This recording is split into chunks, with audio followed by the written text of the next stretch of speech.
Hello and welcome to another episode of the Science on the Edge podcast. I'm Dr. Mark Darcy, and in today's podcast I'm going to be talking about cancer. Don't switch off. I know it's a little bit of a depressing subject, but there is an optimistic end to the story. There have been quite a few recent developments in cancer therapy. A lot of them are still at the clinical trial stage, but they hold huge promise. I'm talking specifically about technologies such as immunotherapy, but I'm going to get to that towards the end of this podcast. I'm going to start, however, by discussing cancer generally. What is it? Why does it happen? How does it happen? And then I will kind of move on to talk about some of the treatments for cancer, the existing therapies and the more innovative therapies that are currently under development. So let's get started. Okay, first of all, the cellular basis of cancer. So first of all, cancer is not a disease. It's not a single disease, that is.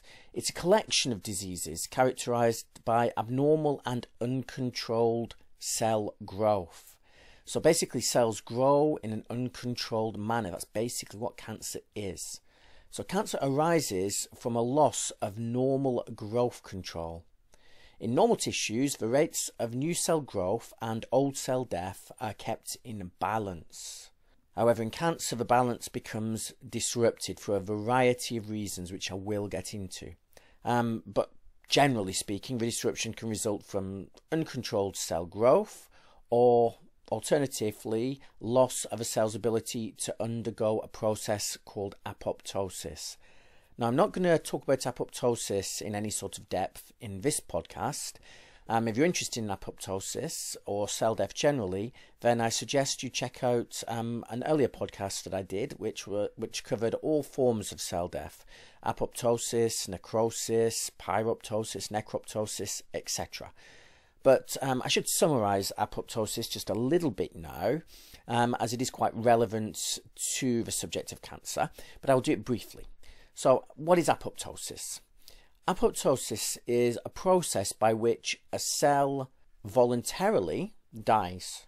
There's two general pathways of apoptosis, known as the intrinsic pathway and the extrinsic pathway. The intrinsic pathway is basically when a cell realizes that it's become damaged in some way, and it chooses to die, chooses to shrink, compartmentalize different sections of its structure and to break apart. That is the intrinsic pathway. It senses it's damaged and the cell decides to remove itself from a population so it cannot become cancerous, for example. Then there is the extrinsic pathway of apoptosis.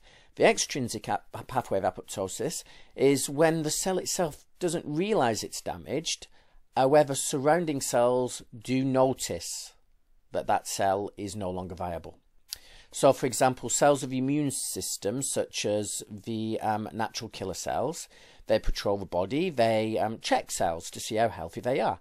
And if they see markers on the surface of the cell which indicate that that cell is maybe infected by a virus or damaged in some way, they induce the cell to go into apoptosis, to actually die. So they tell it to die.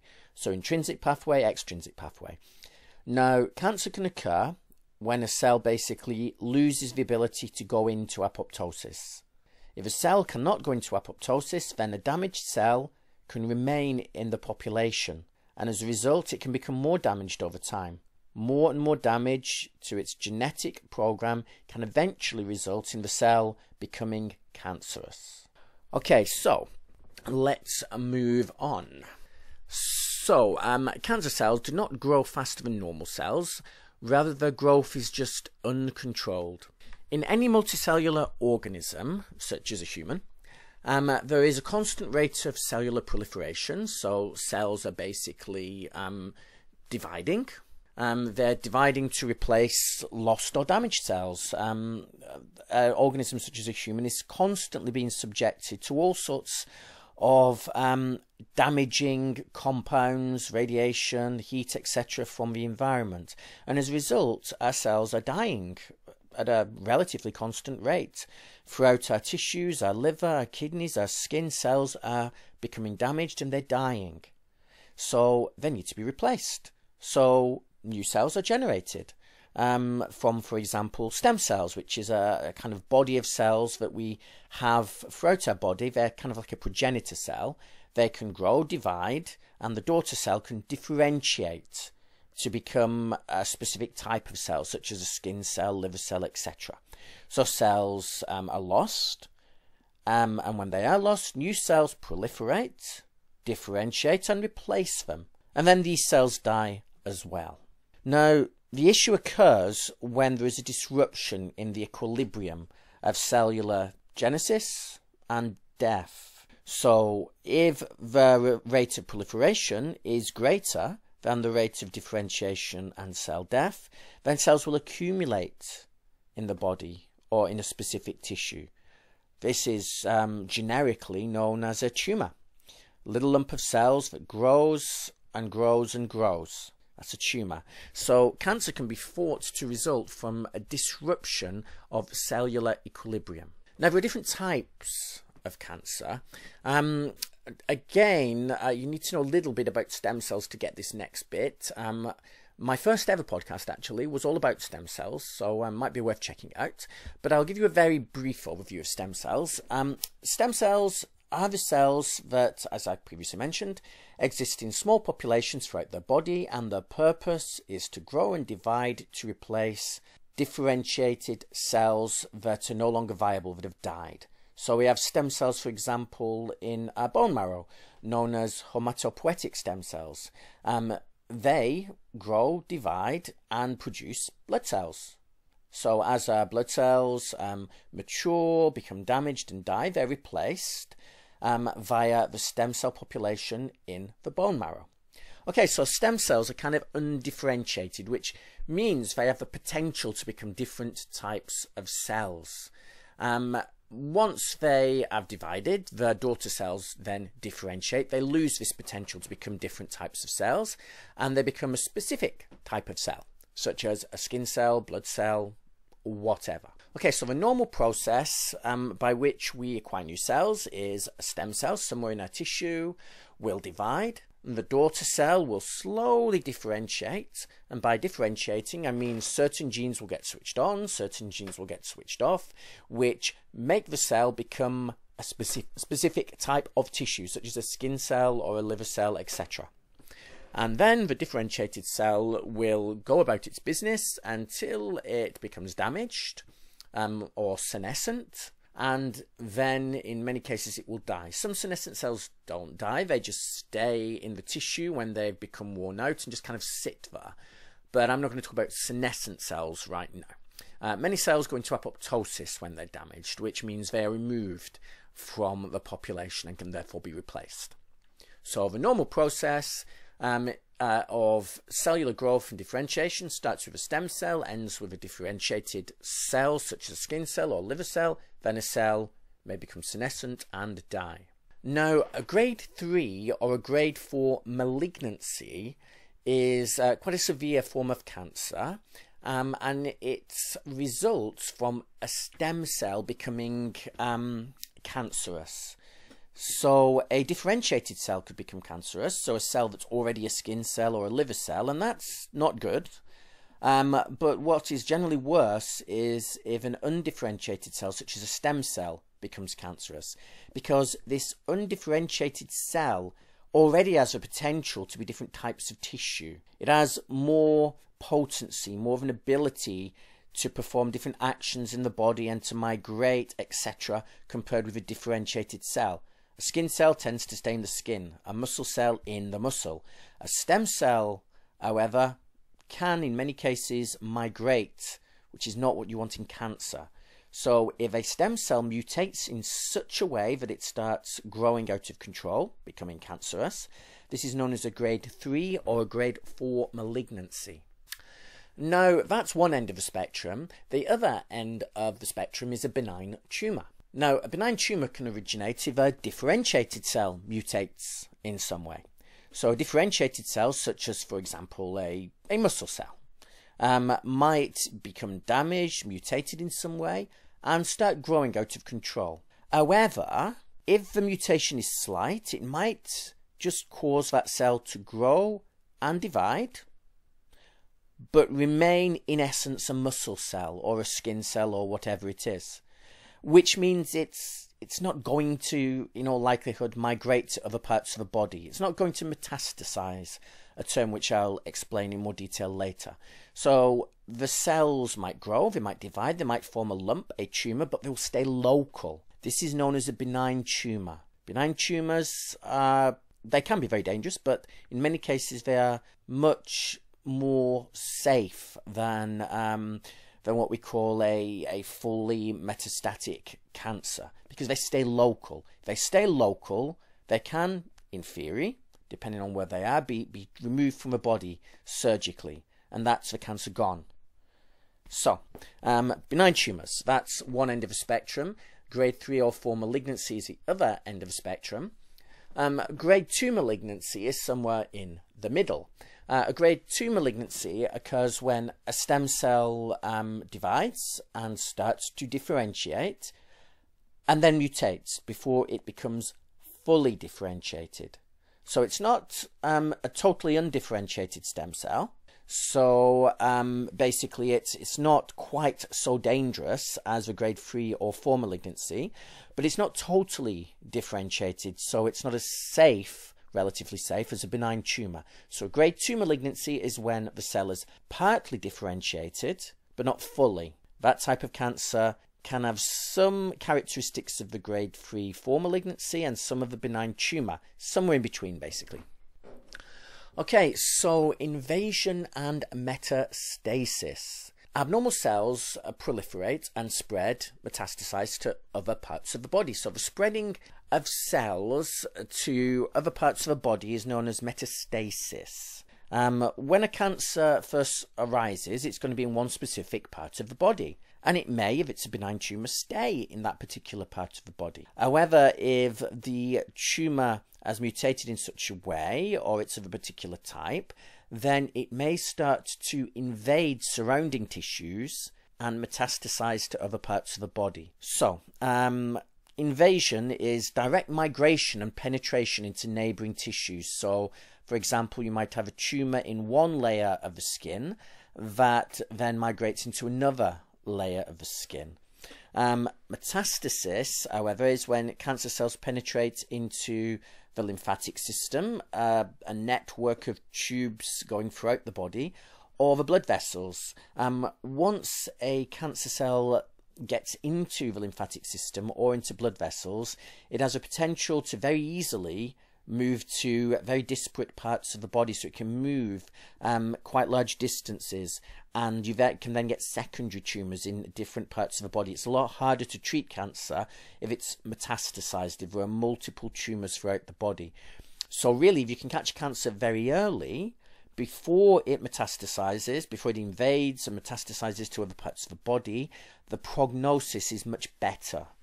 This is one of the reasons why I always tell my students when I'm giving a lecture on cancer to regularly check for any abnormalities. So, for example, females should regularly check their breasts to see if there are any lumps, and both males and females should keep an eye on any moles or any unusual growths or lesions around their body, because if skin cells, for example, or breast tissue becomes cancerous and you catch it very, very early, before the cancer has metastasized, the prognosis is much better, much better. The longer you leave these things, the worse the prognosis, the more likelihood of death. So always catch these things early. Okay, so I better summarize malignant versus benign tumours one more time, just so it's clear in your head. So benign tumours generally do not spread by invasion or metastasis. Imagine a benign tumour as a little lump of cells. It's almost like a ball, like an even ball. It's in one place, it's one lump, the lump grows. It's not invading surrounding tissues, it's just growing within the tissue. It's a lump. A malignant tumour, however, is capable of spreading by invasion or metastasis. Imagine a malignant tumour almost like a bunch of grapes, and these grapes keep multiplying, and individual grapes can just break loose from the bunch and then dislocate and spread to other parts of the body. So benign tumours generally much safer, although it does depend where the tumour is. Sure, if you have got a benign tumour in the muscle of the leg, they can just cut that tumour out. And if they get all of that tumour, that's it. You never need to worry again. However, if the benign tumour is in the middle of the brain or in the spinal cord, it's much more difficult to get to. So benign tumours can kill. It's just that if the benign tumour is in an easily accessible location, the prognosis is much better. Whereas with malignant cancer, it's kind of dangerous no matter where it is. If it started to spread, it could be anywhere in the body. Individual cells could have broken off from the main tumour mass and be anywhere, which makes it more difficult to treat. Okay, so moving on, what actually causes cancer? Now that's actually a more complicated question than you might think. For anyone who's got any biological training out there, you may have been taught that cancer basically just arises from some mutation in the cell. Some mutation that causes the cell to grow and divide out of control. That's kind of broadly true, but what mutates and how it mutates is the key point. There are a lot of different components of a cell that can mutate to result in different types of cancer. Cancer is not one disease, it's a bunch of diseases. Plus, there are the individual causes that result in those mutations. So what causes the mutations to happen? So some viruses can cause mutations to occur, some chemicals, radiation, and even hereditary. You can basically just inherit faulty genes from your parents that result in a predisposition to certain types of cancer. So cancer in essence is caused by alterations or mutations in the genetic code. Can be induced in somatic cells. A somatic cell, by the way, is a cell belonging to a developed organism. So that is a somatic cell. It should be contrasted with a germline cell. A germline cell is a cell such as that of an egg or a sperm. That's a germline cell. Whereas a somatic cell is an individual cell that's part of an adult organism. Okay, so let's break this down. So viruses that cause cancer. HPV. That's one particular virus that can cause cervical cancer. It's been known for some time that when particularly females are infected with the HPV virus, which can happen during sexual contact, then that virus can result in certain mutations in the cervical tissue, which can result later in life in cervical cancer. So basically, cervical cancer is a relatively common cancer in women, and if it's caught late, it can be lethal. It can be lethal. This is one of the reasons that women are encouraged to have smear tests regularly to check that the tissue in the cervix is good, it's healthy, that there's no precancerous cells or cancerous cells in there. So the HPV virus can infect the cervical cells and result in cervical cancer. So that's one virus, but there are many other viruses that can cause cancers as well. Many that we don't even know about yet, in fact, in all likelihood. So viruses themselves, how do they cause cancer? Well, many viruses, they basically reproduce by infecting your cells, so infecting the host organism's cells, and when they get in there, they can put their DNA into your DNA. So basically, their genes become part of your chromosomes, part of your genetic code. And the viral DNA basically does one thing. It tells the machinery within your cells to make copies of the virus. So far, so good. It's a bit more complicated than that, but I'm not giving a lecture on virology, right? Long story short, the cells that are infected become virus factories to make new copies of the virus, which are then released into the surrounding tissue and can infect other cells. The problem arises when the virus actually puts its DNA into your DNA, because in many cases it's quite random where that DNA goes, And the DNA of the virus could be put in such a location within your DNA, within your chromosome, that it inadvertently switches on a program of growth and division within your cells. You have genes which instruct your cells to grow and divide. They are known as proto-oncogenes. When they become overactive, they are known as oncogenes, and they can become overactive if a viral gene is spliced right next to them. So the viral gene gets switched on, and your proto-oncogene gets switched on at the same time. That's one way that a virus can basically cause cancer. There's other ways as well. So becoming infected with the virus can in some cases result in cancer, and the HPV virus can result in cervical cancer, and quite often does. Which actually, I'm not really going to talk in too much depth about treatments for cancer right now, but I do quickly want to mention the HPV vaccine. Now, if you're of my generation, then the HPV vaccine was not available when I was a child, so the women my age did not get that vaccine.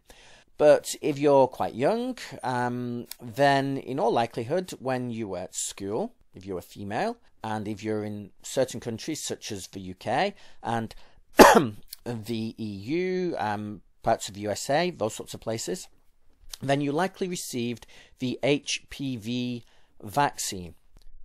The HPV vaccine was and is given to schoolgirls in many parts of the world, and it vaccinates you against the HPV virus, which means that your chances of developing cervical cancer are much reduced. Many cervical cancers are caused by infection with this virus, and if you have had the vaccine, this reduces your likelihood of developing cervical cancer later in life drastically. So the vaccine is a wondrous thing. It has already reduced the numbers of cervical cancer, and it will do so to a much greater extent as those young people that receive the vaccine get older. So as they mature, they become more likely to develop cervical cancer, but because they have the vaccine, not as likely as previous generations. It shows you what you can do with a bit of knowledge. Once we learned that this particular virus could cause a certain type of cancer, we could then develop a weapon to prevent that cancer. And I expect that there will be more vaccines developed over coming years to prevent various other forms of cancer as well. As I said, there's other viruses that can cause cancer, and vaccinations against those viruses will be protective, and it's already protective. Okay, so some viruses, even some bacteria, can result in cancers by damaging the cells of the body, causing them to become prolific, to grow out of control. Chemicals. You probably already know a few chemicals that can cause cancer. For all you smokers out there, that's a biggie. There are many chemicals within tobacco that can cause cells to become damaged.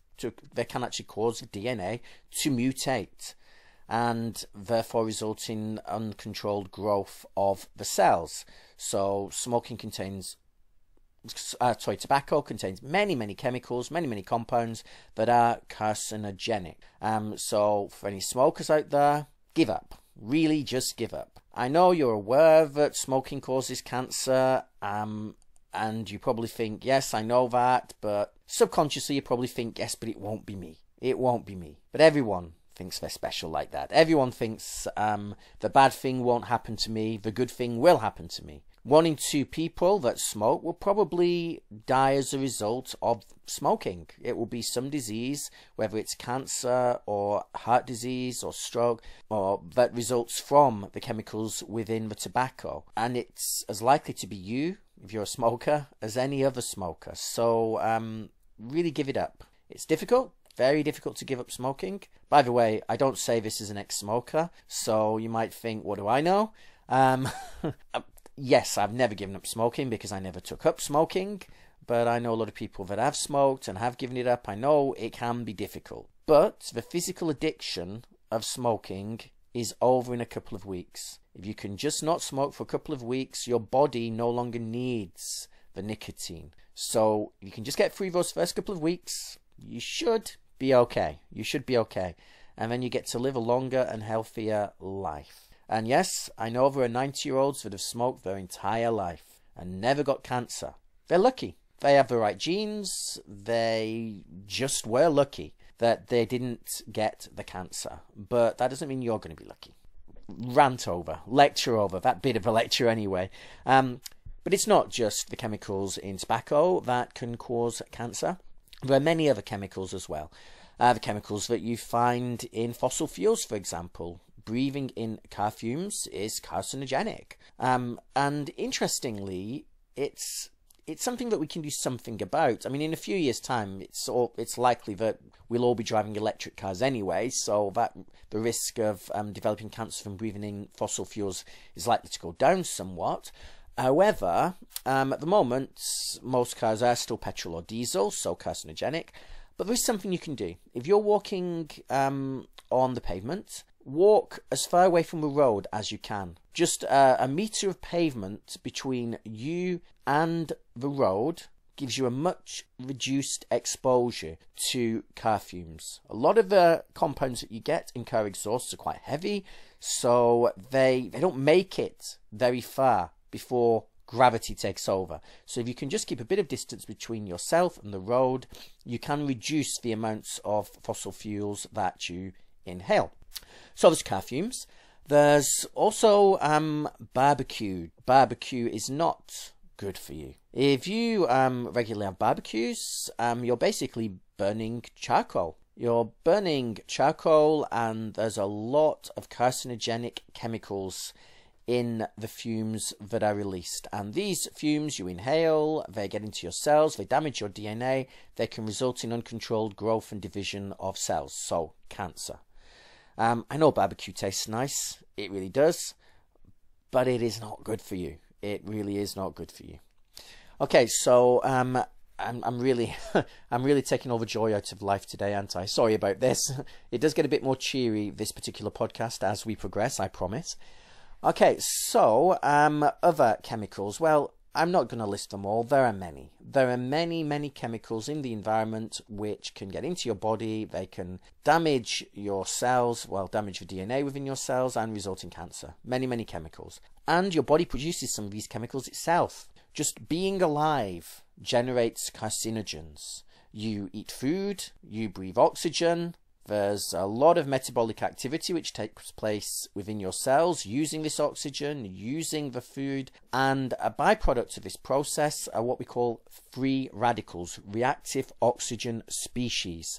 These are highly reactive molecules. They're just a byproduct of metabolism. They are produced within your cells and they react very quickly with neighbouring molecules. For example, hydrogen peroxide, that's quite a common free radical that's created within your cells. It's created within your cells, it will bind to molecules within your cells and damage them. So if free radicals are generated within your cells, they can, for example, bind to your DNA and damage your DNA.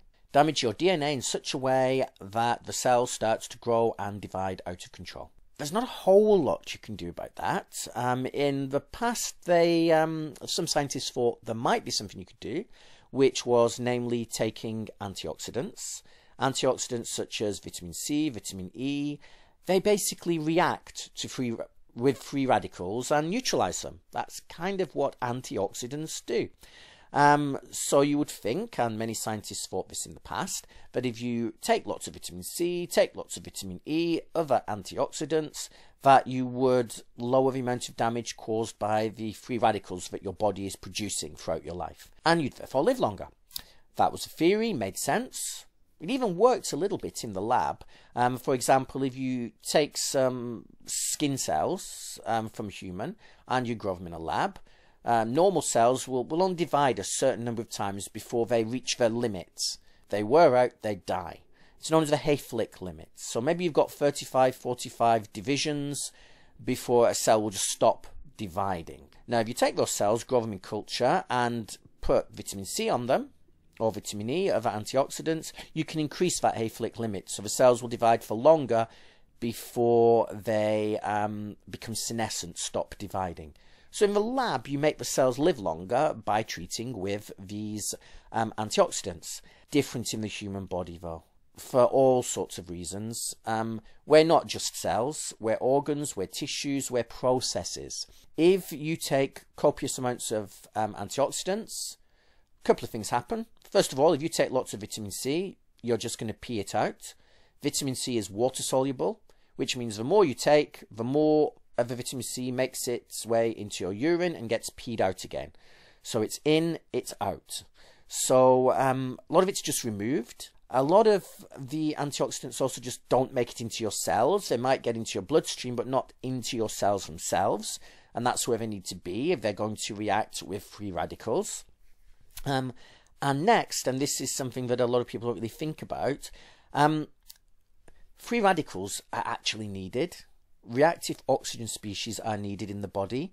It's part of the way our immune system works. For our immune system to destroy things like bacteria, we need free radicals. We need to actually generate these things to use as weapons to destroy invading pathogens. So we need a certain amount. So yeah, we can't really get rid of these free radicals, and we wouldn't want to, by taking antioxidants. Okay, so that's chemicals. Then there's radiation. So radiation damages DNA in a very direct way. If you expose your skin to high amounts of UV radiation, so if you go sunbathing, for example, those UV rays, the radiation, will penetrate your skin, penetrate your cells, penetrate your nucleus, and chop a hole in your DNA, which can obviously mutate the DNA and cause cells to grow and divide uncontrollably. So cancer can result from UV radiation. You might think, oh, but I tan really well. I tan really well, I'm protected from the UV light. Well, if you are someone that tans well, then you are more protected than someone that doesn't tan very well. If you're dark-skinned, you have more protection than if you're fair-skinned. That is true. But it doesn't offer total protection. Even if you're dark-skinned, UV still makes it, UV radiation still gets into your cells and still causes some damage. You're safe if you're dark-skinned, but you're not safe. You can still get tumours. That being said, if you're fair-skinned, you need to take even more precautions than if you're dark-skinned. For example, I'm very fair-skinned. I'm English, but I'm half Welsh. So basically, I have typical British Celtic skin. Very, very pale, very prone to sunburn. If I go out in the sun, I basically go pink. And if I go out in the sun just a little bit too long, I peel. So I take precautions. I wear very high factor sunscreen. And if you're fair-skinned, you should do the same. And if you're dark-skinned, don't think you're immune. Okay, right, so that's only one type of radiation though. So UV radiation can cause cancer. So can all other forms of radiation. So for example, every time you get in a plane, you get closer to the ionosphere. The plane flies quite high, gets closer to the ionosphere, which means you have more of an exposure to cosmic rays coming from space. These cosmic rays, many of them cannot make it down to the ground, but they can make it to a plane. So when you fly, you get an exposure. Don't panic if you're someone that flies a lot. You will need to fly a very, very, very lot to substantially increase your likelihood of developing cancer as a result, but it still does increase the likelihood of developing certain tumours. Flying just does. Then there's X-rays. Every time you have an X-ray, you increase the likelihood of developing a tumour. But once again, you would need a lot of X-rays to substantially increase the likelihood of developing a tumour. So radiation can result in certain cancers. So what's left? What's left is heredity. Heredity is the genes you were born with, the genes that you inherited from your parents, and their parents, and their parents, and their parents. And certain genes, they're faulty and can increase the likelihood of developing certain cancers. I'll talk about one, for example, the BRCA gene. So the BRCA2 gene, for example. The BRCA2 gene is a gene that codes for making a protein, which helps you repair your DNA when it breaks, when it becomes damaged. We have many of these DNA repair enzymes, which are coded for by DNA repair genes. Now, BRCA is a particular gene that has been identified to have certain common alleles, mutations. If you're born with one of these particular variants of BRCA2, then it means that the protein you produce is not quite as efficient as people with a normal version of the gene, which means you don't repair your DNA quite as efficiently as other people do in certain circumstances. Long story short, if you're born with particular variants of the BRCA gene, then you are more prone to developing breast cancer, particularly if you're women. If you're female. If you're male, you can still get breast cancer, by the way. We have some breast tissue. It's just that only 1 in 100 incidents of breast cancer occur in men. But if you have this BRCA mutation, then you're more likely to get breast cancer, particularly if you are female. And there is a slight increase in the likelihood of developing prostate cancer if you're a male. So if you're born with this gene, the likelihood of developing certain cancers increases. You don't tend to get the cancers when you're very young because you are still repairing your DNA, just not quite as efficiently as other people. So it takes time, usually, for the damage to accumulate and tumours to arise. But these BRCA mutations are quite common. And if there is a history of breast cancer in your family, perhaps there is a BRCA mutation floating around in your family, which you may be carrying. I don't mean this in a depressing way. It's something you can be tested for. You can... There are a number of different genomic tests that can be performed. Your doctor can perform them. There's even online companies you can go to that will check if you have certain mutations. If you have, for example, the BRCA mutation. And if you do have that mutation, then there's something you can do about it. First of all, being aware helps. You can check more often to see if any tumour has arisen and catch it early. Or in extreme cases, you could even have a mastectomy to prevent the tumour from ever occurring. If you're at very high risk, that might even be the thing to do. So checking is good. Checking is good. Sorry about that. Okay, so that is one way you can basically inherit cancers as such. But there are many other genes which you can inherit faulty versions of that could lead throughout the course of a lifetime in increased risks of developing certain cancers. There are certain gene mutations, inherited gene mutations, which are associated with prostate cancer, with lung cancer, with certain brain tumours, liver cancer, etc., etc.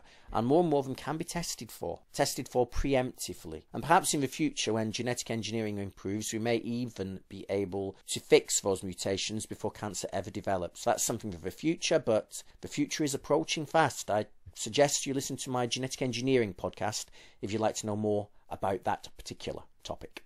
So now let's go into a bit more detail regarding what exactly has to happen for a full-blown metastatic cancer to arise. It's not as simple as you might think usually. So it's not about one mutation occurring in most circumstances. It's not that one thing happens, a cell mutates in one way, and then suddenly there is a metastatic cancer that spreads throughout the body. It's usually far more complex than that. So let's go through a few processes that are needed. So first of all, a cell needs to learn to evade apoptosis. So apoptosis, as I mentioned earlier, is a process by which a cell voluntarily commits suicide. So the cell realizes it's damaged, or it's told that it's damaged by a surrounding cell, and it therefore shuts itself down. Voluntarily dies to remove itself from the population. That's apoptosis. Well, for a cell to become cancerous, it needs to evade apoptosis. So the cell might become damaged in such a way that it may be on the pathway to becoming cancerous, but normally it would just remove itself from the population. But if a cell mutates or becomes damaged in such a way that it can evade apoptosis, it ignores the signals from surrounding cells telling it to die, or its own mechanisms for sensing that it's damaged and initiating apoptosis fail, then the cell will remain in the population despite being damaged. So a cell needs to learn to evade apoptosis. A cell also needs to become self-sufficient in growth signals. So this relates to my next point, which is insensitivity to anti-growth signals. What do I mean by this? Well, your cells in your body are kept in a fine balance. The number of cells, where they are, it's all controlled very, very specifically. So, for example, you have cells in your liver. If there is damage to your liver, so certain regions of your liver become damaged, then cells need to grow and divide to replace the lost cells. If, however, the tissue is healthy, then the cells need to stay put and not divide. If, however, there's too many cells, cells need to die. So there needs to be a balance, and this balance is partly maintained by certain growth factors and anti-growth factors, which are present in all the tissues of our body. So, for example, imagine a cell in your liver. It's bathed in various compounds secreted by surrounding cells. If there is damage, then cells sense this damage and they release growth factors. Growth factors will bind to cells and trigger them to go into what we call mitosis, to grow, to divide, and make new cells to replace the lost cells. These are what growth factors do. Then there are the anti-growth signals. So if the tissue is stable and healthy, then cells will release certain proteins, certain compounds, which will tell cells not to divide, to stay put, to just stay put. So we've got, or even die. So we have growth factors and anti-growth factors as well, anti-growth signals. Now, for a cell to become cancerous, first of all, it needs to become insensitive to the anti-growth signals, because otherwise it's not going to grow and divide and become a tumour. If it's listening to the anti-growth signals around it, it will not do that. So it needs to learn to ignore those. This could be due to some mutation in a gene that codes for one of these receptors that would normally bind to the anti-growth signals. If a gene mutates, the protein that the gene codes for also mutates, and it could become the wrong shape.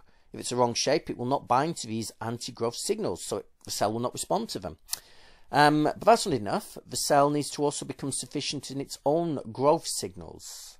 So if a cell isn't receiving growth signals, it normally won't grow. It won't grow and divide. However, if a cell is producing its own growth signals, its own growth factors, they will bind to the cell that's producing them and cause the cells to grow and divide. They are self-sufficient in growth factors, a dangerous thing to be. So a cancer cell needs to be able to become self-sufficient in growth signals, so producing its own, and insensitive to surrounding anti-growth signals. This gives you a tumour. The cell has evaded apoptosis, it's growing, it's dividing because it's insensitive to the anti-growth signals and it's producing its own growth signals. That will give you a tumour, it won't give you full-blown cancer. Remember, for cancer to occur, the cells need to invade surrounding tissues and metastasize. So, tissue invasion and metastasis, how does that occur? More mutations. More mutations, certain genes may be switched on or switched off. Not necessarily just because of mutations, epigenetics can do this too, but I'll talk about epigenetics later. Basically, a cell will end up activating certain genes that will give it the ability to migrate to other tissues. Basically, the cell becomes more like a stem cell. Now, a stem cell contains every single gene that you have, all 20,000 of them. So does a differentiated cell, like a skin cell or a liver cell or a muscle cell. The difference is, in the differentiated cell, different genes are switched on or off compared with the undifferentiated cell. This is why a liver cell behaves very differently than a neuron in the brain or a blood cell, because they have different genes switched on or off, they produce different proteins, so they have a different shape, different behavior. Now, a differentiated cell, say a skin cell or a liver cell or a muscle cell, will behave like a skin cell, a liver cell or a muscle cell, unless certain genes which should be off get switched back on again. Normally once genes are switched off, they kind of stay off when a cell differentiates. Key genes do anyway. Now, this growing tumour is growing out of control. It's damaged in some way. That's why it's growing out of control, which means it's more likely to build up damage, to build up further mutations in its DNA. And eventually that may result in certain genes being activated that allow the cell to behave less like a differentiated cell and more like a stem cell. So at this point it can start migrating, can become cancerous, spread to other tissue. That's tissue invasion and metastasis. Then more genes need to be switched on. More mutations need to occur to allow the cell to have what we call limitless replicative potential. What does that mean? It means a cell can divide forever. Now, normally your cells have this Hayflick limit I mentioned earlier. A cell can divide a certain number of times before it stops dividing. I'm not going to go too much into the details of why there is a limit, but it relates to a structure called a telomere. The end of our chromosomes contain these kind of pads known as telomeres, and they kind of get shorter every time a cell divides. And when the telomere gets too short, the cell stops dividing. So it's kind of like a counter. Now, cancer cells are no different in the early days. They are growing, they're dividing, but they still have this Hayflick limit. Eventually, they will divide a certain number of times and not be able to divide anymore. Problem over. Unless another mutation occurs and they learn to repair the telomeres. You might wonder how this could occur. Well, it can occur because we've got a gene that allows a protein to be produced to repair telomeres. It's just normally switched off. The gene codes for an enzyme called telomerase, and telomerase fixes telomeres. It repairs them, meaning a cell can divide, well, in theory forever. Stem cells can repair their telomeres. The telomerase is active. However, differentiated cells do not have an active telomerase gene, so they can't repair their telomeres. However, if cells are growing and dividing in an uncontrolled manner, sooner or later, another mutation might occur in one of the cells that allows that cell to switch on its telomerase, and it can now repair its telomeres and continue dividing in theory forever. An example of this would be the HeLa cell line. The HeLa cell line was the first cultured human cell line. HeLa stands for Henrietta Lacks. She was an American woman, African-American woman, who died of, I believe it was cervical cancer, quite a number of decades ago. I'm wondering if memory serves me correct. It was either the late 1940s or the 1950s. Either way, she died of cervical cancer, but a biopsy of her tumour cells was actually removed before she died, and these cells were grown in culture. They were grown in a lab, and they're still growing now. I've worked on HeLa cells myself as part of my PhD. So have most cancer biologists in the world. Our cells are growing, they're dividing, they're being passed from one lab to another lab, frozen, defrosted. They've been used to come up with therapies for HIV, to develop the polio vaccine, all sorts of other things. So her cells are dividing and dividing and dividing. They are immortal. There's actually a book called The Immortal Henrietta Lacks, which I recommend. It tells you all about this. So when you repair your telomeres, you can in effect divide forever, become limitless in your replicative potential. Okay, so cancers need to do that to become immortal. But that's not everything. So we've said that they need to evade apoptosis, become self-sufficient in growth signals, insensitive to antigrowth signals. They need to mutate in such a way that they can invade other tissues and metastasize. They need to also switch on their telomerase so that they have limitless replicative potential. They also need to be able to get a blood supply. It's known as sustained angiogenesis. You see, a tumour as it grows is a little hard mass of cells. Now that mass can only get to a certain size before the tumour dies. The reason for that is that a little lump of cells is going to be starved of oxygen and nutrients in the centre. The cells in the centre, as the tumour grows, will become basically receive less and less oxygen, less and less nutrients, and eventually they'll die. And this limits the size that a tumour can get to. Unless, of course, the tumour can get a blood supply. If it can produce blood vessels, or more accurately, attract neighbouring blood vessels to go through it, then it has a blood supply, it's got oxygen, it's got nutrients, it can continue growing. And that's exactly what many tumours do. They release certain compounds which will cause blood vessels, neighbouring blood vessels, to grow through them and give them a vasculature. So this is another mutation that needs to occur. So what is the molecular basis of cancer? Well, to summarise, cancer is a genetic disease. Mutations in genes result in altered proteins. Genes make proteins. Genes make proteins. Proteins affect the way a cell behaves, how it grows, where it goes, all of these things. Even what it secretes. So during cell division, you can get mutations in particular genes which cause the formation of altered proteins that make the cell behave abnormally, perhaps as a cancer. So these mutations can occur during cell division. External agents, some of which I've talked about, can also cause genetic mutation.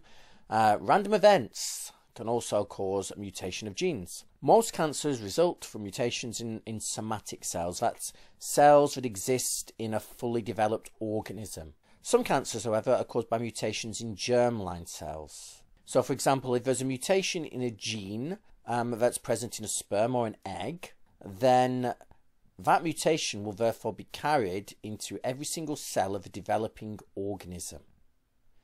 Because when the egg and the sperm fuse, you get a zygote. A zygote will divide, become a morula, then a blastocyst, an embryo, a fetus, a baby, a human adult.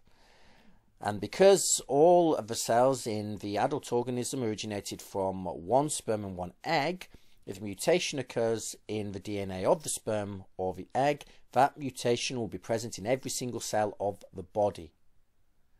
So these germline mutations can be very, very serious. They can result in multiple occurrences of cancer. With certain types of bowel cancer, for example, that are associated with germline mutations. You get a particular tumour in part of the bowel, it can be removed, but then another one appears somewhere else, and another, and another, and another, because the faulty gene that causes this type of cancer is present in every cell. Therefore, the cancers will keep recurring. Whereas if you have a somatic mutation, one cell develops a mutation, becomes a tumour. In theory, if you remove that tumour, that's it, because other cells don't have that mutation, they don't carry it. So there are somatic mutations and there are germline mutations. So there's a number of theories that were proposed to explain how cancer originated. First, there's the standard dogma. This was preached for many, many years and is true. It's just more complex than the original dogma outlined. It goes like this. There are proto-oncogenes and there are tumour suppressor genes. An example of a proto-oncogene would be the RAS protein produced by a particular gene. And then there are tumour suppressor genes. For example, one of these tumour suppressor genes produces the p53 protein. Proto-oncogenes produce proteins such as RAS. Tumour suppressor genes produce proteins such as p53. Proto-oncogenes, they tend to be involved in producing proteins that act like the accelerator in a car. They cause cells to grow and to divide. And as we know, uncontrolled growth and division can result in a tumour and cancer. So faulty RAS genes are responsible for many types of cancer. When a proto-oncogene mutates to the point where it's always on, it is known as an oncogene. So we need these proto-oncogenes because cells do need to grow and do need to divide. That's how we go from a single cell to an adult organism. It's also how we replace damaged cells when there's an injury. So we need proto-oncogenes, but when these proto-oncogenes are always switched on due to some sort of mutation, they're known as oncogenes, RAS being an example. Can result in cancers such as melanoma, for example, where the skin cells grow and divide out of control. So that's proto-oncogenes. Tumour suppressor genes, they're kind of like the brake in a car. They tell a cell to stop growing, to stop dividing, to try and repair itself, and in extreme cases to die. That's what tumour suppressor genes do. They stop the process of mitosis, the process of growth and division. p53 is an example of a tumour suppressor protein. So basically, the gene that codes for p53 results in a protein that is generally termed the guardian of the genome. It's called the guardian of the genome because it's almost like a hub in the cell. It senses damage to the cell. If damage occurs to the DNA, p53 is told. And when p53 is told, it becomes active. Switches on all sorts of other genes, activates other proteins, puts the brakes on the cell. The standard dogma of cancergenesis states that cancers are caused by a faulty proto-oncogene or a faulty tumour suppressor gene. So either a proto-oncogene that's on all the time, therefore the accelerator is on all the time, or a faulty tumour suppressor gene, meaning the brakes don't work. If there's no p53, if the brakes cannot be applied, then the cell keeps growing and dividing. So an overactive proto-oncogene or an inactive tumour suppressor gene can result in uncontrolled growth and division, cancer. That's a standard dogma. The standard dogma has been modified somewhat over the decades. So, one modification, mutation in a DNA repair gene can lead to the accumulation of unrepaired mutations. This I sort of discussed briefly earlier when I was talking about the BRCA mutation. So we have a number of genes that produce proteins that repair our DNA when it breaks. Our DNA is being damaged all the time. From radiation, from chemicals, from viruses, from all sorts of things. And it needs to be repaired. And we have mechanisms in place to do that. We have DNA repair genes which produce DNA repair proteins. These proteins, they look at the DNA, they try to determine if it's damaged in some way and they fix it. However, if we have damage to a DNA repair gene and therefore a faulty DNA repair protein is made, we cannot fix our DNA properly, which means mutations and damage are going to slowly build up in our cells until eventually they can result in cancer. So that's a modified dogma. There's also the early instability theory. This goes something like this. Master genes are required for adequate cell reproduction. So we have certain master genes. We have 20,000 genes, but they don't act in isolation. There might be one gene that modulates the activity of 20, 30, 40, 50, 100 other genes. These are known as master genes. Now, when a master gene becomes disabled, it can result in cancer. If we can't control huge troughs of genetic activity, then the cell will misbehave. Early instability theory. Okay, so let's go into slightly more detail. Okay, so first of all, let's talk about the signs of genomic changes in cancer.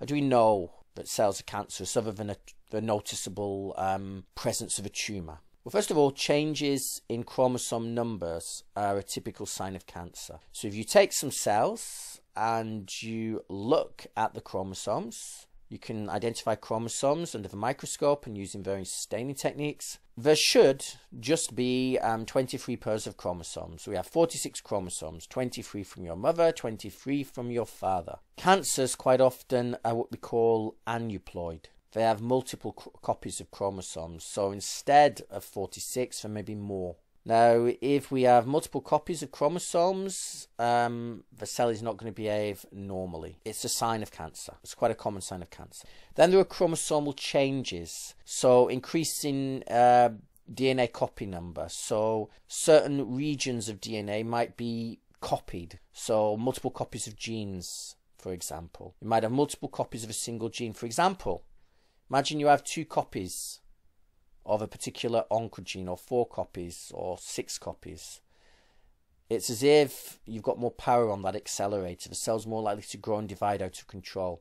Mutations, usually during processes such as replication of the cell, can result in multiple copies of genes. If you have multiple copies of oncogenes, then a cell could, in theory, grow and divide out of control. Okay, let's go through some of the major types of mutation that can occur. We'll start by talking about chromosomes, then we'll talk about the DNA itself. We'll zoom in a bit. So first of all, you can get a terminal deletion. Terminal deletion, so a chromosome basically contains lots of genes. Remember, we have 23 pairs of chromosomes. The end of a chromosome can just be chopped off, removed. This could happen due to some chemical binding to the chromosome or to radiation, etc., etc. If you lose part of a chromosome, that can allow the cell to misbehave. So, for example, imagine you lose part of the chromosome containing tumor suppressor gene. If you lose a tumor suppressor gene or some other regulatory gene, then the cell might grow and divide out of control. You could also get a deletion somewhere in the middle. of the chromosome. Doesn't have to be at the end. Same result. The cell could grow and divide out of control. If you lose some sort of tumor suppressor gene or some sort of regulatory gene, the cell could misbehave. Okay, you can have an insertion. So what could happen is, imagine you have 2 chromosomes. You have 23 pairs, remember. A bit of DNA could be knocked out of one, and it could be repaired incorrectly. That bit of DNA could be inserted into another chromosome, and it might be inserted rather randomly. This could result in a gene being broken. Imagine you've got a gene, and another gene is inserted right in the middle of it. Breaks that gene. Now, if that's a tumor suppressor gene, that's bad. No breaks, remember. It's also bad, though, if you insert a gene maybe at the front of a proto-oncogene. If you've got a gene that normally is always on, meaning it's got a very active promoter, region of DNA that switches the gene on, and you put that in front of a proto-oncogene, then, as well as it being on, the proto-oncogene might be on as well. It might be stimulated by the presence of this promoter. So again, now you have your foot on the accelerator. Cell grows and divides out of control. You can get duplication. So you can have more than one copy of the same gene. I mentioned this already. If you've got more copies of a proto-oncogene, for example, you have more gas, more pressure on the accelerator, so the cell is more likely to grow and divide out of control. You can have an inversion. So imagine a piece of a chromosome is knocked out by some sort of radiation or chemical, something like that, carcinogen. Bit of DNA is knocked out and it's repaired. The DNA is repaired, but it's the wrong way around. So you have a bit of chromosome, some gene, part of a gene, more than one gene even, and it's inserted into a chromosome the wrong way around. This can put something like a promoter next to a region of DNA that's normally quiet and overactivate it. That kind of thing anyway. It's a bit more complicated than that, but I'm being general here. So an inversion can cause cancer. Reciprocal translocation. So two pieces of chromosome can be swapped. So 2 chromosomes can swap pieces. Again, this can overactivate a proto-oncogene, or it could inactivate a tumor suppressor gene, resulting in cancer. You can have something called a Robertsonian translocation. This is basically when 2 chromosomes they basically get stuck together. They get stuck together. As a result of this, you can basically put a promoter next to some gene that's normally not active, and you can make it active. That's one way that this can result in cancer. So 2 chromosomes basically get glued together. Again, it's all down to faulty DNA repair. You can get a ring chromosome, where a chromosome which is normally linear, they're normally quite straight. Imagine a ruler. A bit more complicated than that, but imagine a ruler. And then the ends could be glued together. So it becomes a ring chromosome. This can again break genes or overactivate genes and result in cancer. This is a ring chromosome. And finally, you have isochromosomes. In an isochromosome, a chromosome can divide in 2. And you basically get 2 chromosomes from 1. Again, this can break genes, result in cancer. So these are some of the chromosomal changes that can occur to cause cancer. But changes can be more subtle than that. You can actually have single nucleotide changes in the DNA. Now, for the non-molecular biologists out there, and I'm sure that's a lot of you, and the non-biologists, quick lesson on DNA, very, very quick lesson. So your DNA is made of a number of bases. We have adenine, thymine, guanine, and cytosine. And you have a sequence of these bases all along your chromosomes. So maybe A, adenine, followed by T, thymine, G, guanine, C, cytosine, another T, another A, another G, a GGG, a CCC, a TA, GC. Big sequence of these bases. That makes up your genetic code. Each 3 of those bases, so for example an A, a G and a T, codes for 1 amino acid. It carries instructions to add 1 amino acid to a protein. So when a gene is transcribed, what basically happens is the DNA makes something called messenger RNA, which goes to a structure called the ribosome. in the cytoplasm of a cell. The ribosome is a protein factory. It reads the instructions. So it reads these bases, A, T, G, C, D, D, D, D, D. Actually, with RNA, you have a uracil, but I'm not going to go into that right now. The point is, bases are read. Little codons, little groups of free bases, ATT, CGA, etc., etc. They're read by the ribosome. And each 3 bases means an extra amino acid gets added to a growing protein. So the ribosome might make insulin, for example. So the gene for insulin carries the instructions to make insulin. It will say to the ribosome, take the amino acid valine, the amino acid tryptophan, the amino acid serine, tyrosine, each of these amino acids, stick them together in this order, and you get insulin, the insulin protein. Okay, so lesson on DNA over. It's a very simplified lesson, I know. But the point is, we have a sequence of bases. Each gene is a sequence of these bases, these nucleotides, that carries the instructions to make some protein. Now, what happens if there's a mutation? Well, first of all, there might be a deletion. So imagine you've got the gene that makes a particular tumor suppressor gene. Sorry, a tumor suppressor protein. So the P53 protein is made by a particular gene. Imagine that gene, the sequence of bases, you lose one base. So an A gets knocked out, or a G gets knocked out. Now, the DNA is fixed, it's repaired, as in it's sewed together, but you're one base short. So, for example, where previously you had ATA, GGG, if you lose an A, you might have AT, no A, and then I think it was G I said next. The point is, you have lost a base, which means you've changed the order of those triplicates, those codons, which means you're going to make a different protein. You're going to make a different protein, different sequence of amino acids, which may result in a faulty protein. It might result in no protein at all. But it may be that previously, before the mutation, before the deletion, you had a perfectly functioning tumor suppressor gene. Now, by knocking out one of those bases and changing the sequence, you make a faulty tumor suppressor protein that doesn't suppress tumors. So that's how deletions can result in cancer. You can also have an insertion. An extra base could be put into the genetic code. So maybe we had AAAT, and now we have AT. AAT, an extra base.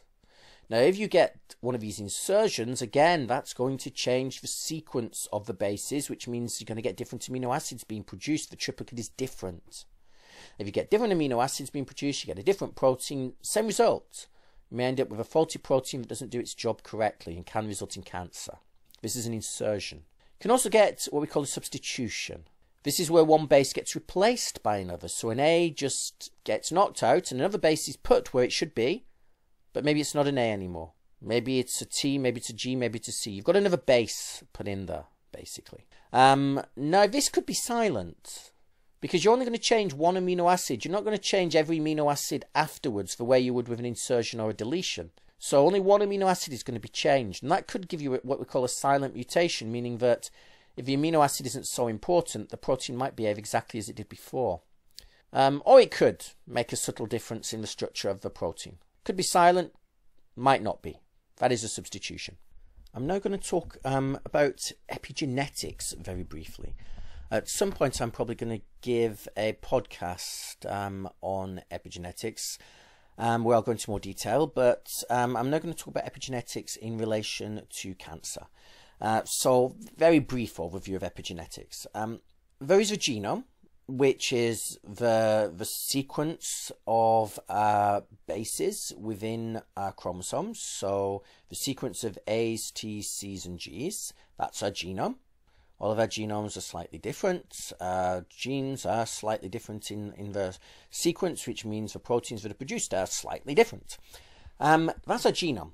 But there's also the epigenome. The epigenome is it sort of sits on top of the genome. It's which genes are switched on and which genes are switched off. As I told you, in different types of cell, different genes are switched on, different genes are switched off, they're silenced. This results in different types of cell. Every single one of our cells contains all 20,000 genes, but in different types of cell, different genes are switched off and on. Epigenetics is basically the study of how we switch those genes on and off, and which genes are switched on or off, and the consequences of that modulation. I'm not going to go into the details of epigenetics, but it's complicated, but one form of epigenetics is where we put something called a methyl group onto cytosine, the base cytosine in the DNA sequence. It basically results in genes being switched off. So when you methylate regions of DNA, you switch those genes off. It's to do with making the bases attract more tightly to the histone proteins that the DNA is wrapped around, but I'm not going to go into that right now. The effect is you switch genes off. There's other ways we can switch genes off too.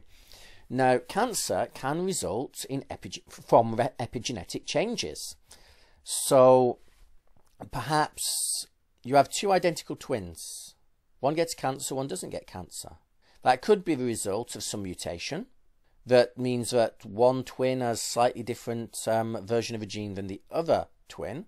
Or it could be that the genes are exactly the same. Twins genetically are identical to start with. What could have changed is that in one twin, certain genes have been switched on that are switched off in the other twin. And the result is growth and division of particular cells and the formation of cancer.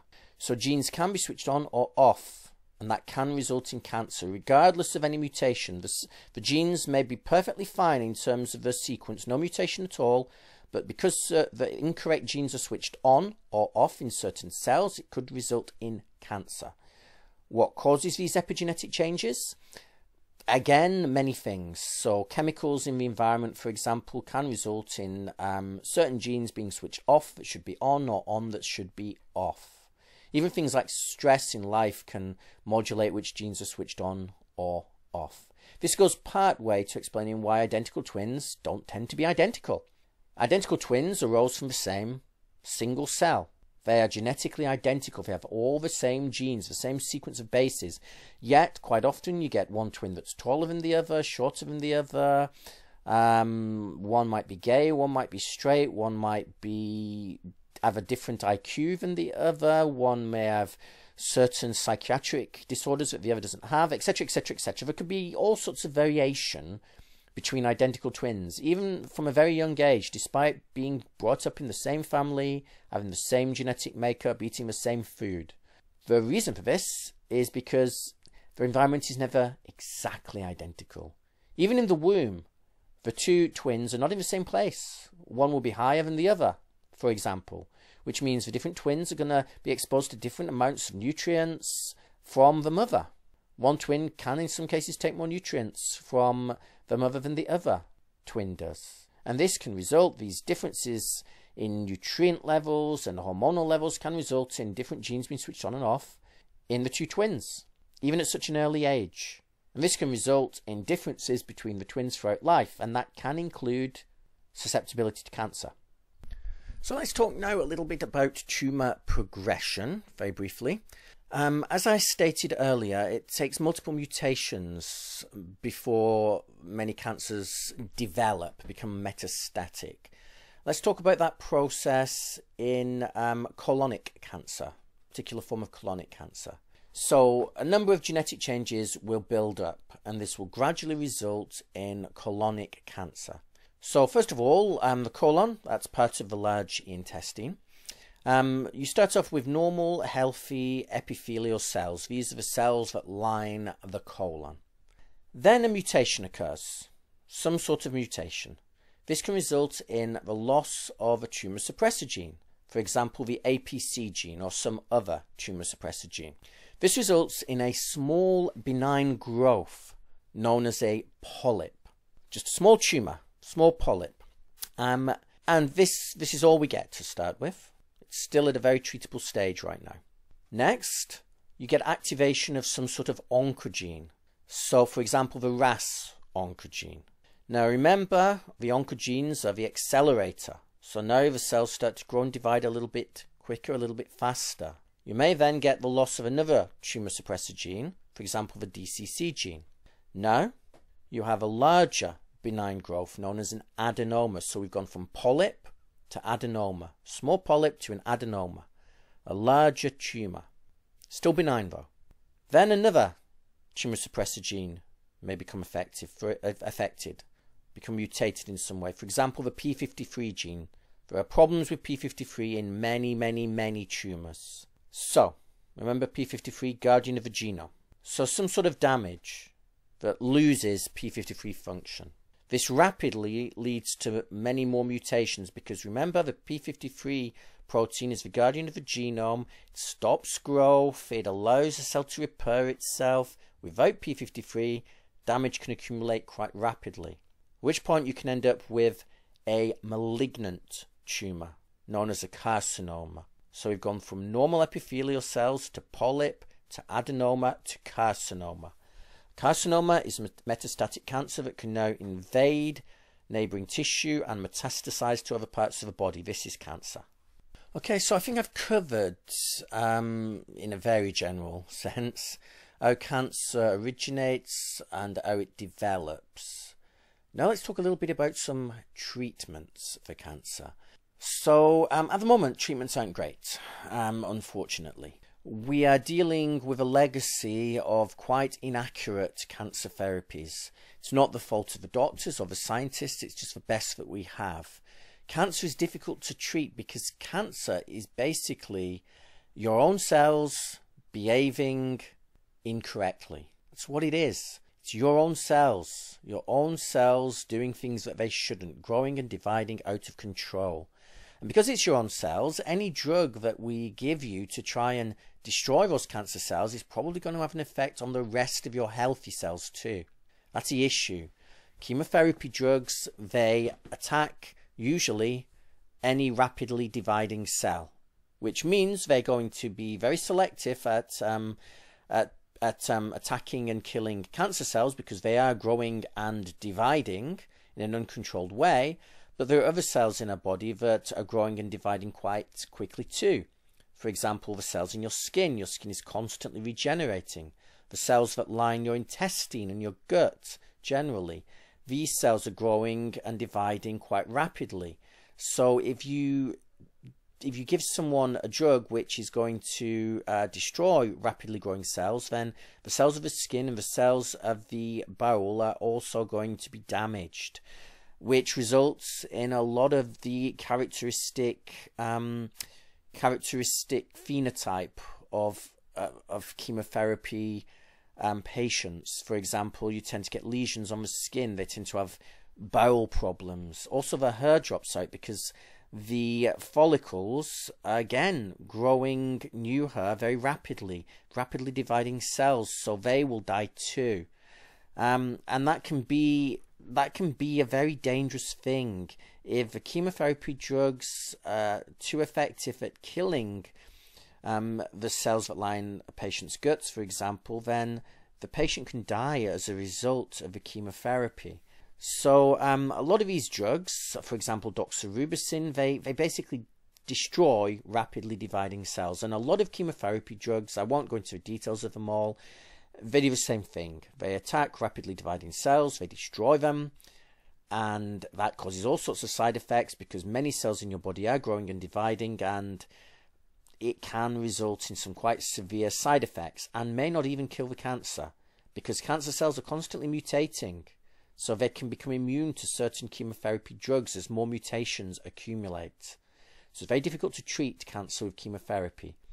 Radiotherapy is another way of killing cancer cells. You direct beams of radiation at the or radioactive compounds at the site of the tumour. This can act as a toxifier of these cancer cells and kill them. But again, these toxins, the radiation, the radiation can damage healthy cells. It can even make them cancerous, can cause healthy cells to become cancerous. And again, it's a very ineffective way of killing cancer.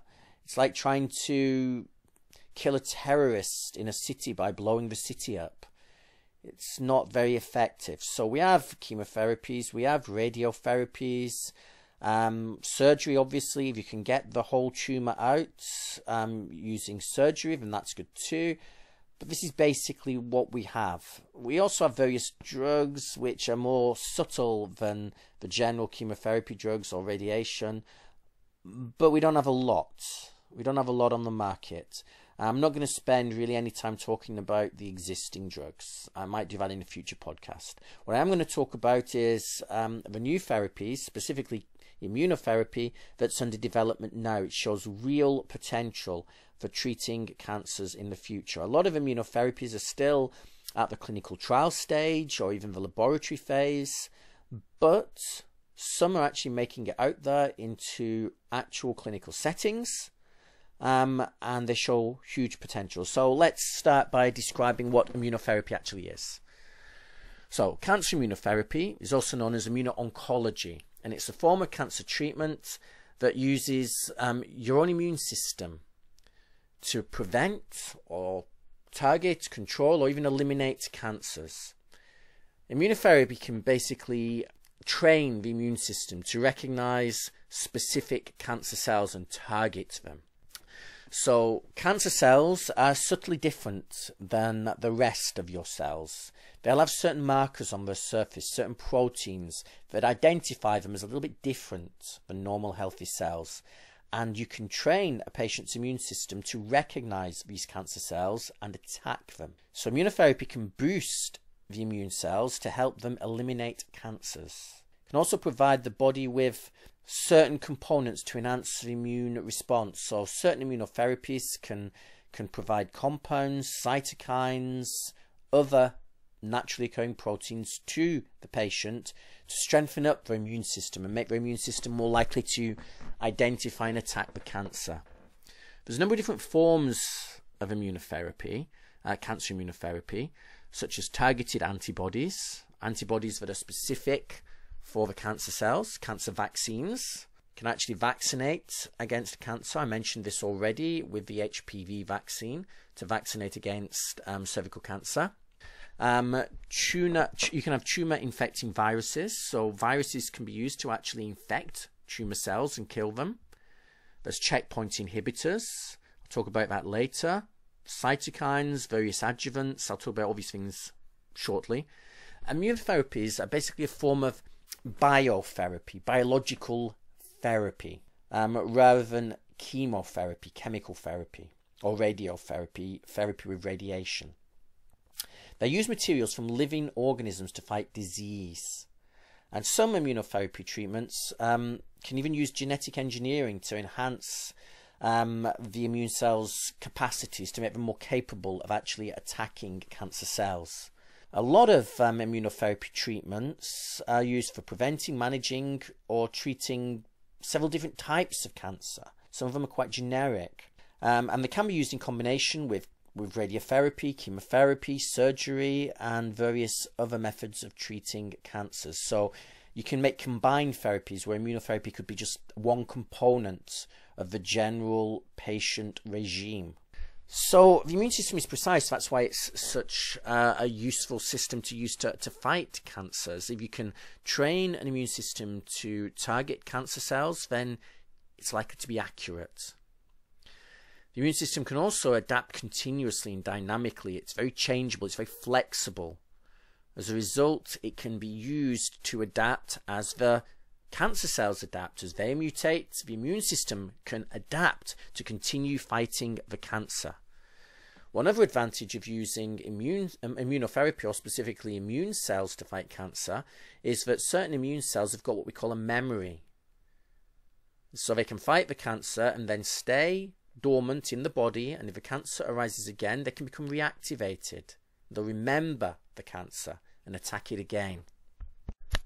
So we'll start with monoclonal antibodies for targeting cancers. So monoclonal antibodies, they're a specific type of protein designed to target antigens. Now antigens are just, well, in a very basic way, they're proteins or complex molecules on the surface of all biological organisms. So all cells of any species contain very specific antigens on the surface. So I have antigens on the surface of my cells, you have antigens on the surface of your cells. They're different from each other's. So we are different. Our cells have different antigen profiles. And so do cancer cells. They have their own antigen profiles on the surface of the cells. And you can actually design antibodies. It's not easy, but you can design antibodies that will target those antigens and bind to them, and therefore attract and stimulate the immune system to attack those cancers. So these monoclonal antibodies can interfere with cell signaling also. So when they bind to a cancer cell, they can interfere with its internal signaling mechanisms. They can help to block growth and communication of tumor cells. So they can actually stop the cells from behaving as cancer cells. Next we have the checkpoint inhibitors. They're known as immune modulators and can make cancer cells more amenable to attack from your immune system. So some proteins that you find within immune cells act as what we call checkpoints. They're brakes on the immune system response. So basically certain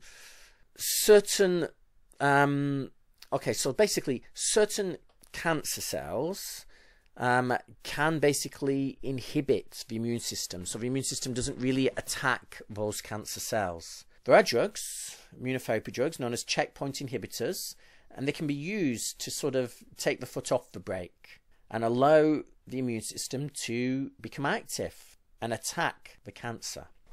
These immune modulators, they can basically put the brakes on the inhibitory effects of the cancer and allow the immune system to just switch on, go into overdrive, and in some cases become overactive and attack the cancer.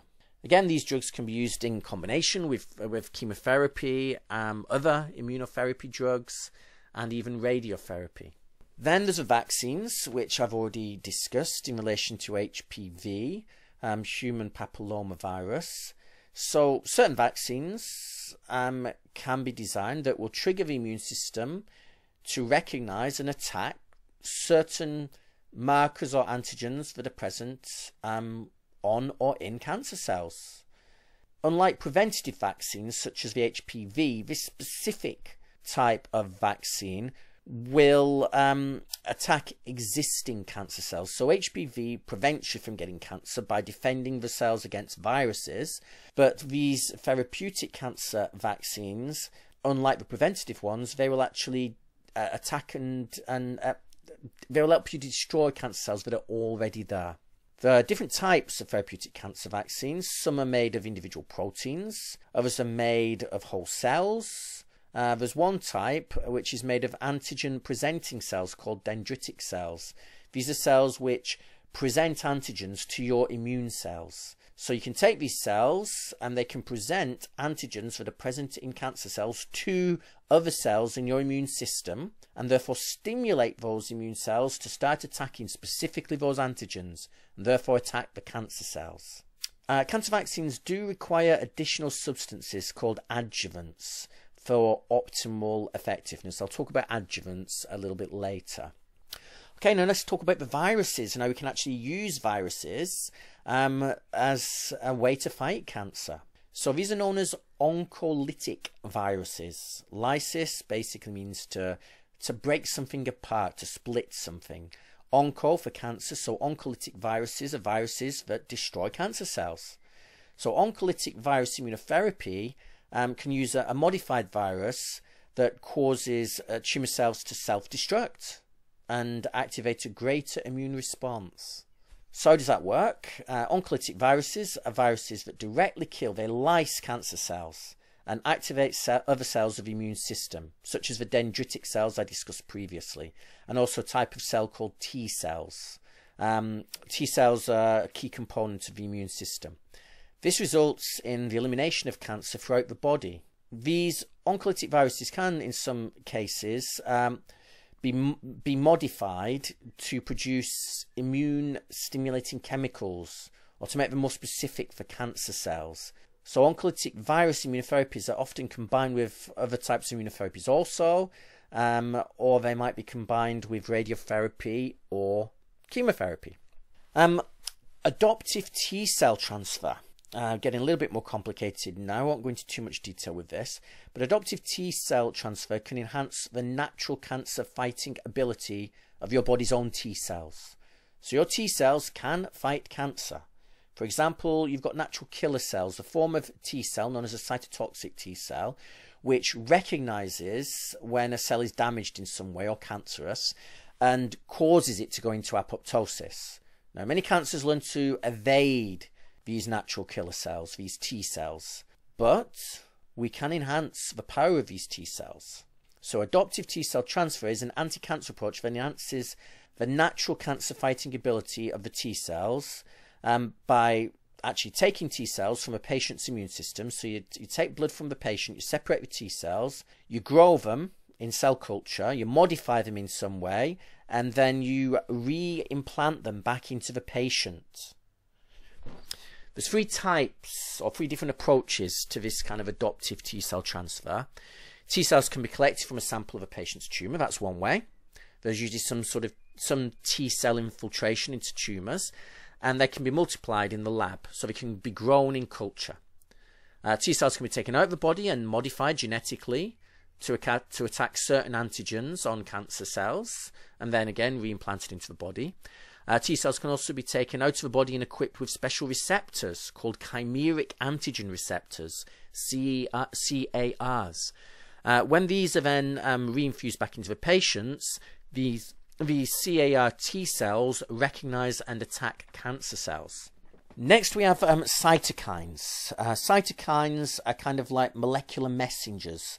Many cells in the body release cytokines. Specifically, many cells in the immune system release cytokines.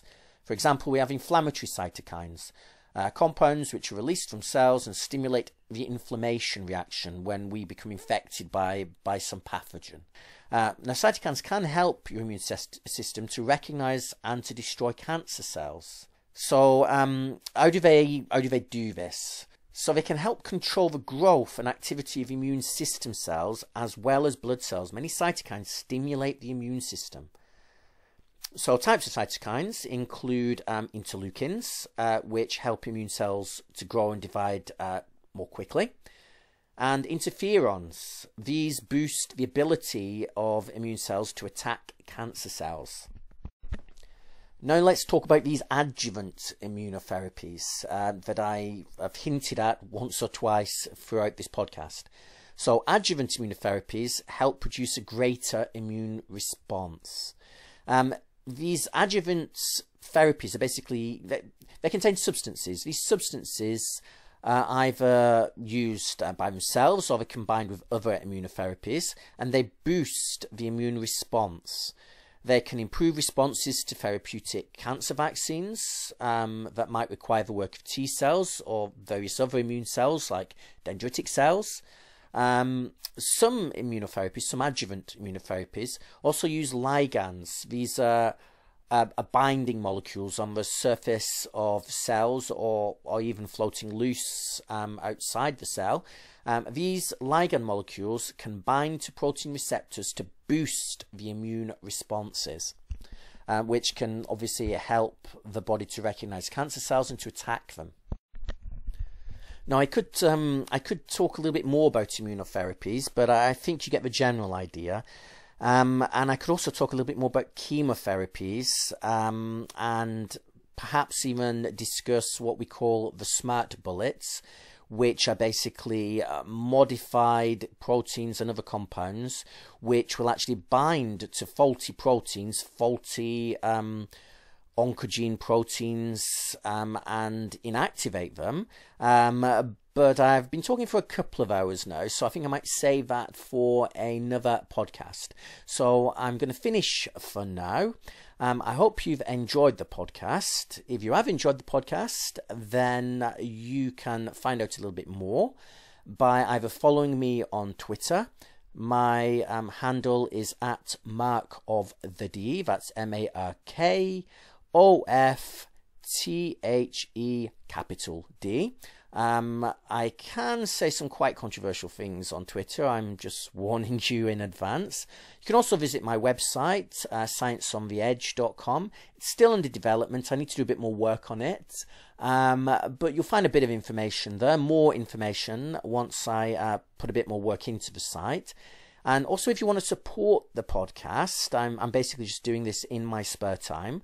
But if you do want to support it and encourage me to release more episodes, then there is a donate link on the website, on the scienceontheedge.com website. If you click on that link, you can make a small donation and keep me motivated. Okay, so that's all for now, and I look forward to speaking to you again. Thank you very much, and have a great day.